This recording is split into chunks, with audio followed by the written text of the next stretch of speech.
Hey everyone, I'm Chris Norman, also known as Nose. I'm one of the developers of the GURPS Game Aid for Foundry, and in my previous video I mentioned that my friend Mook can start a GURPS game at a convention in 10 minutes. And one of the reasons is that he has picked which rules that he wants to use, and he keeps them streamlined so that they're easy to comprehend, but still allows him to create the world that he wants. And this all revolves around that generic mechanism that I talked about, the G in the name GURPS, the success roll. So in this video, I'm going to talk about the basic game mechanisms, and at the end give you my suggestions on how you can play. There are three main types of rolls in GURPS: the success roll, the damage roll, and the reaction roll, with two subtypes, the quick contest and the control roll. Okay, but don't get overwhelmed. You really only need to learn about the success roll and the damage roll, trust me. So how does the success roll work? This is the big one, and the basis for all of GURPS, in my opinion. You can read the description here, but basically you start with a target number, usually an attribute or a skill, and add any modifiers, and then try to roll 3d6 to get that number or less. Yes, in GURPS, on a success roll, you're trying to roll low. Maybe it'd be easier if I compare it to a difficulty class check in D&D 5e, since I know a lot of people understand that.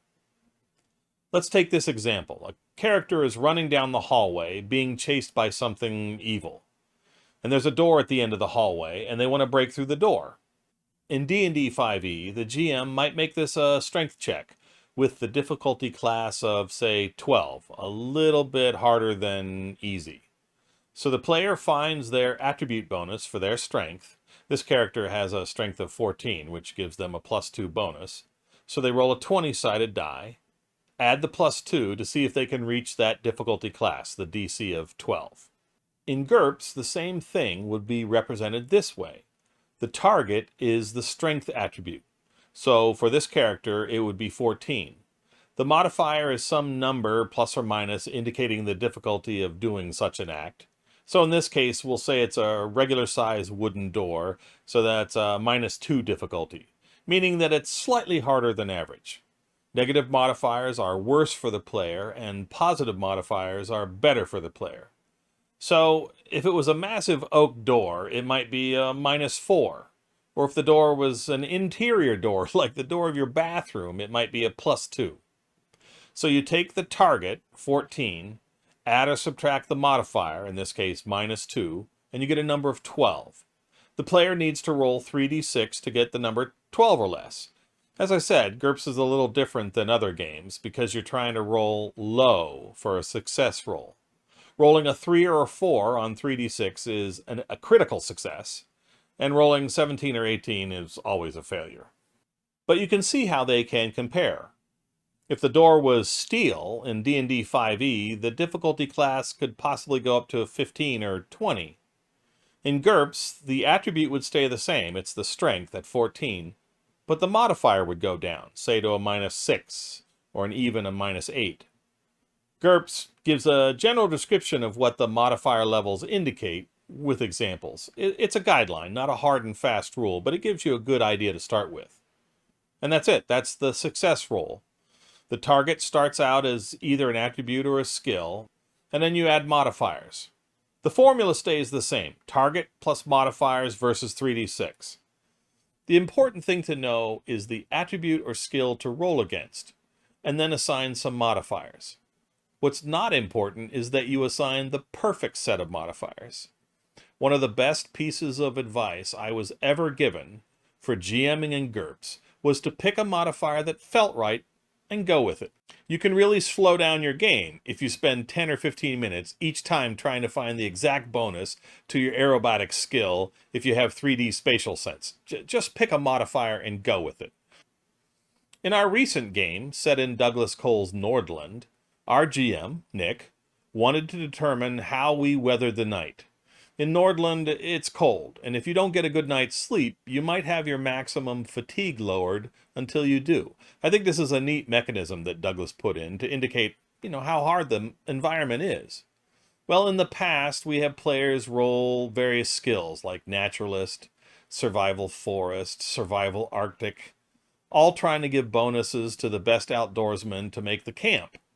We would waste 10 minutes trying to figure out all the rolls to make. However, in our last game, Nick just told everyone to roll versus their health +4. He said he decided that all the various skills and bonuses, well, it equaled out to about a +4, and we could just check against that. Boom, done. It worked and it was fast. I think everyone slept well except poor Shay, our cat lady barbarian. I guess cats don't like snow. And yes, combat works using the same rules. Combat's its own video because there's more to it. But in short, every attack is a success roll to see if you could possibly hit, followed by a success roll to see if the opponent was able to defend. So unlike D&D 5e, where the success only revolves around your roll, in GURPS, every attack is a dance between the attacker and the defender. Building on the success roll is a thing called a quick contest. It's basically two opponents, each making a success roll, and then comparing their margin of success. Here's a simple example. Let's say you have two characters that are arm wrestling. Each rolls against their strength and reports by how much they made it, known as the margin of success. The first character, Bob, has a strength of 11 and rolls a 10, so he made it by 1. The second character, Tom, only has a strength of 8, but rolled a 6.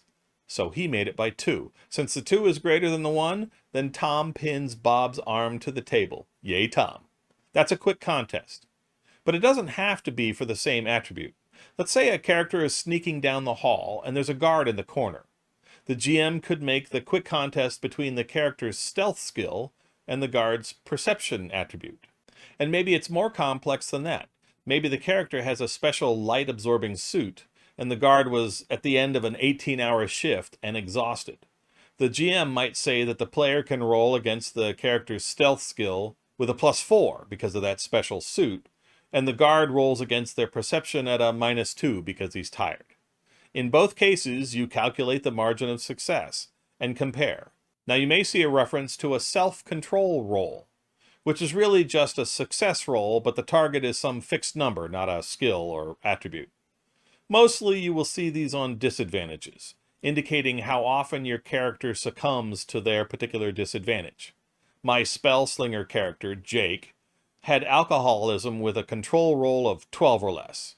If he encountered a situation that might trigger it, like walking in front of a saloon, then I had to roll 3d6 to try to get 12 or less. One fateful evening, I walked past the town saloon and I rolled a 15.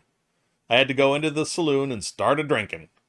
And my character doesn't remember much after that, and I'm told it's a good story. Notice how my character had a disadvantage. That's part of GURPS role-playing system. When you're purchasing your character, you can purchase a negative advantage, otherwise known as a disadvantage.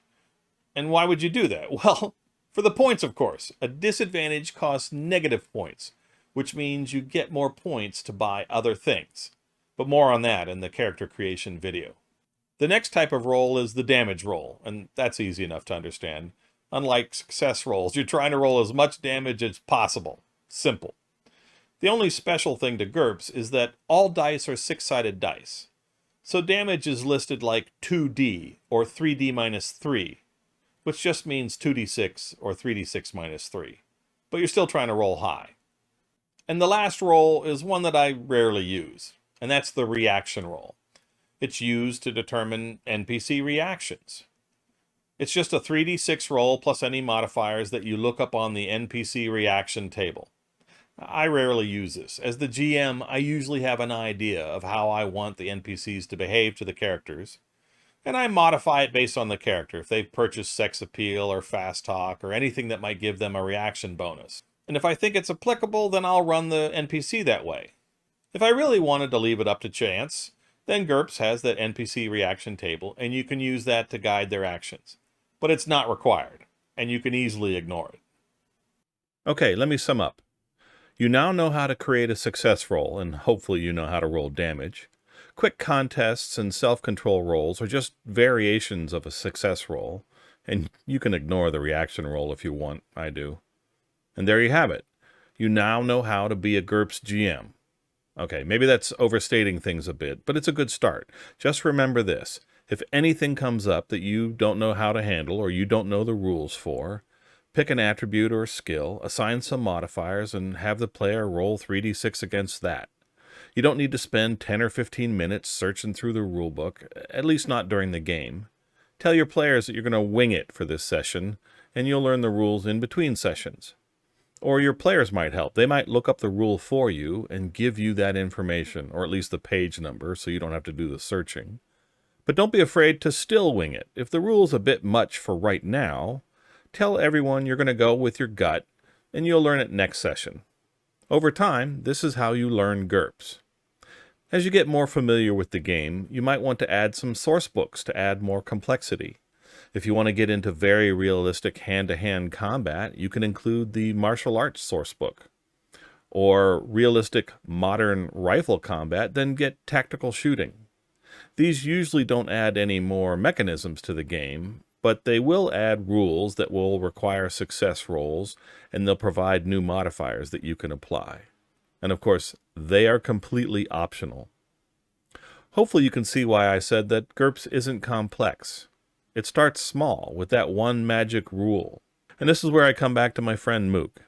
He knows what rules he likes to use. He's used them for years, and he'll look in the book for specific examples if he needs to, but if not, he'll use his years of experience and just wing it.